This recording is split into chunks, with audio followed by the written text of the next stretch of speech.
All right, I'm fully invested. I'm in. I can't stop. And don't mind my pajamas. Sorry. I didn't have time to get dressed before I had to rant. So Monique, I did the video yesterday about Monique asking or being upset with Netflix offer of $500,000. Y'all know it. Just Google it. You can get updated on the story. Anyway, so many of you turned out on my social media to leave comments as I asked, and I try to read all of them except for the ones of the guys that want to jizz on my face. I really don't read those, but I scroll on. Anyway, you all bring up some amazing points that I love to discuss. And not only that, but of course, Monique just released this afternoon another video, and she compared her film, Almost Christmas, to Amy Schumer's Snatched and the money disparity. She says that Amy Schumer's Snatched cost $42 million to make and only grossed like $42 million, okay? So then she says that her Almost Christmas film that she was in 2015 took $17 million to make and made over $42 million. It made more like $45 million. So she basically is citing this as a reason why she's worth more to Netflix.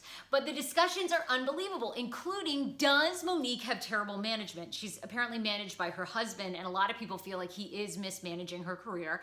Also, though, a lot of Jada Pinkett Smith came out. She commented and she said, look, Monique is having a conversation that all of us need to take very seriously, that women of color and women in general are underpaid compared to their male counterparts, which is totally 100% true, and I support that.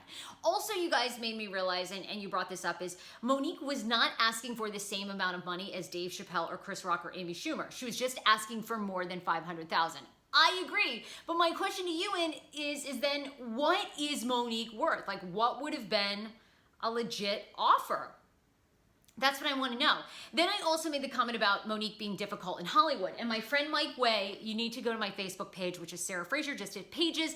You can see all the comments too on my Instagram. Just go to Hey Frage. But anyway, he brings up a really great point. To your question regarding nasty women, I would invite you and anyone else to reevaluate the reasons why Monique is really being labeled, quote, difficult by the industry. Some of the reasons stem from diva behavior, but some stem from her simply asserting herself as a person and setting her own boundaries. Okay, so my question is like that, but where do you draw the line? You know, Monique obviously is difficult and has had that reputation. I was just watching a Don Lemon, Lee Daniels interview where Lee Daniels breaks it down that she was making such crazy demands on her Oscar run that people in the industry were like, she's no longer grateful.